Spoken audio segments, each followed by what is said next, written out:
ဒီကောတကယ်ကိုလှတယ်ဗျာနော်နောက်တန်းကလေရာဦးဆန်စီကိုကန်တင်ပေးလိုက်တဲ့ဘောလုံးကိုအမ်ဘာပေရဲ့ flick လေးရတယ်တကယ်အီရာဆန်ကိုကြော်ပြီးတော့လှလှပပဂိုးတွေကိုဝင်သွားခဲ့တာReal Madrid တကယ်ကိုလွယ်ကူတဲ့နိုင်ပွဲလှပတဲ့နိုင်ပွဲတစ်ပွဲဖြစ်ခဲ့တယ်ပေါ့နော်မနေ့ကတော့ဆိုလို့ရှိရင် Man City ကို Real Madrid တို့ပွဲချိန်လေးနီးပါအသာစီးကစားခဲ့ပြီးတော့တနဲ့ပဲ Mbappe ရဲ့ hat-trick နဲ့တူနောက်တစ်ဆင့်ကိုသူတို့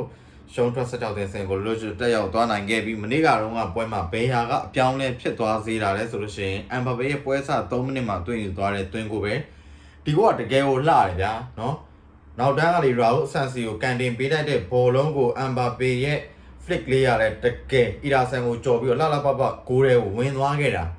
ဒီဂိုးဒီပွဲအဆုံးဖြတ်ပဲပွဲစ3မိနစ်မှာဒီဂိုးဒီအဆုံးဖြတ်ပေးသွားခဲ့တာပြောရမယ်ဆိုလို့ရှိရင်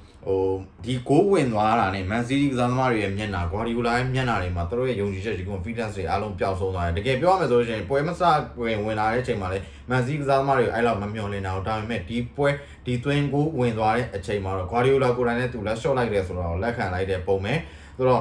ဒီတွင်းကိုဒီ Man City ကိုပွဲပြီးမိသေးဖြစ်သွားစေတာမဟုတ်ဘူ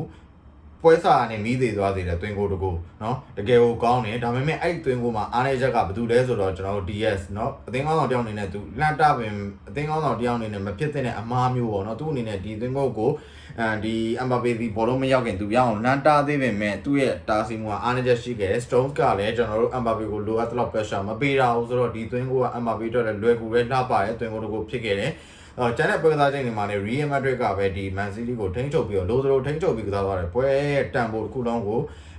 Real လက်ထဲမှာ Man City ကိုထိုးအပ်ထားလိုက်ရတယ်ပြီးတော့ကောင်မှာဒီပွဲအတွက် Man City က Guardiola ဘာ overthinking တွေဖြစ်လာပြန်တဲ့ပုံပဲပေါ့နော်တိုက်စစ်မှာဟာလန်ကိုမထည့်ဘူး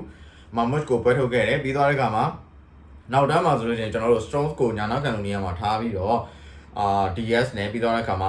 Nathan Aki တို့ဒီတွဲသုံးလို့ရတယ်ဒါပေမဲ့ဘာလို့လာလဲဆိုတော့ဆရာသမားကခူစာနော့ကိုညာနောက်ကန်လိုနေရာမှာထားတယ်ပြီးသွားတဲ့အခါမှာဒီဘက်မှာစန်တာဘက်မှာဆိုရင် Stones နဲ့ကျွန်တော်တို့ DS နဲ့ထည့်သုံးလာတယ်ခူစာနော့ဒီပွဲမှာ Vinicius ကိုလည်းသူမနိုင်ဘူး Rodrigo လည်းသူမနိုင်ဘူး Bellingham လည်းသူမနိုင်ဘူးဟိုကောင်နဲ့လုံးကျင်တယ်လို့လုပ်နေတာဟိုစိတ်တိုင်းကြောက်လှည့်ပတ်ပြီးတော့တောက်လျှောက်ကိုလှုပ်သွားအဲ့သူတို့အဲ့တောင်ပန်ကနေဖြတ်ဝင်လာတဲ့ဘောလုံးတွေကို DS တို့ဘာလို့ရှင်းထုတ်နိုင်လဲဆိုတာ Man City တို့ဘယ်မှာအဲ့လိုဒီဟိုစားမဖြစ်သွားတာပေါ့နော်ဂိုးအတိတက်ပို့ပြီးဂိုးမပြတ်သွားလို့ပြောလို့ရတယ်ဒုတိယဂိုးဆိုလို့ရှိရင်လည်းတကယ်မိုက်တယ် Rodrigo Valverde ပြီးတော့ကမှ Bellingham အဲ့ဒီကနေမှတစ်စင်းကျွန်တော်တို့Vinicius ပြည်တန်းကြောင်းတွေကိုခင်းမိတယ်အဲ့ဒီမှာ Rodrigo ပြန်ပြီးတော့ယူတယ် Rodrigo ပြန်ပြီးယူတဲ့အချိန်မှာလည်းကျွန်တော်တို့တော့ကူဇာနော့ကိုတော့ဘူလီလောက်သွားသေးတာအဲ့ဂိုးကြီးကပြီးတော့ကမှကူဇာနော့နဲ့ဘူလီလောက်ခံရတာမဟုတ်ဘူးGivardio ကိုလည်း Mbappe ကတစ်ချက်ခောက်ချလိုက်ပြီးတဲ့အချိန်မှာနော် Givardio တယောက်လည်းသူ့ဝေးရမျိုးပြန်အောင်သွားတယ်လို့တော့နောက်နေကြတယ်ပြည်သက်တယ်ဆိုတော့တစ်ချက်ခောက်ချလိုက်တယ်တစ်ချက်ခောက်ချပြီးတော့မှအပိုင်ကန်သွင်းခဲ့တာ Mbappe ကတကယ်ကိုပြီးပြည့်စုံတဲ့သွင်းဂိုးတစ်ခု Real Madrid တိုက်စစ်ကစားသမားတွေကြားမှာ Bloody chemistry ရှိနေလဲဆိုတော့ကိုမြင်တွေ့ခဲ့တဲ့သွင်းဂိုးတစ်ခုဖြစ်တယ်တတိယဂိုးကတော့ကျွန်တော်တို့ Mbappe တော့ simply the best ပဲခြေအောင်လေးပြပြီးတော့ပဲချိန်နဲ့ area ထိပ်ကနေကန်သွားခဲ့တာတကယ်ကောင်းပါတယ်ဒီဂိုးဆိုလို့ရှိရင်လည်းเนาะဆိုတော့ပွဲသားချိန်မိနစ်80နောက်ပိုင်းမိနစ်80နီးပါးကြာမှ Man City တို့ Real Madrid ဂိုးပေါက်ကိုတက်အောင်စပြီးတော့ချိန်ချောက်နိုင်ခဲ့တယ်ဒါဒီတော့နောက်ကျသွားပြီဘာမှမတက်နိုင်တဲ့အနေထားပဲမိနစ်90ရဲ့နောက်ဆုံးအချိန်ကနောက်ဆုံးမိနစ်မှာကျွန်တော်မာမိုရှက်ဖရီကဘာလန်တီပြန်ထွက်လာတော့ကျွန်တော်ဒီကိုကွန်ဆာလက်ပြေးပိတ်သွင်းခဲ့တယ်ဒါဒီတကူကမန်စီးတီအတွက်တော့အဆက်ပြေးသိခါစေသွင်းကိုတကူသက်သာပဲရှိတယ်ဘာမှလုပ်လို့မရတော့ဘူးเนาะဆိုတော့ Real Madrid အနေနဲ့နောက်တစ်ဆင့်မှာဆိုလို့ရှိရင်ကျွန်တော် Atletico ဒါမှမဟုတ်လို့ရှိရင် Bayern Munich နဲ့ထိပ်တိုက်တွေ့ဆုံရမယ်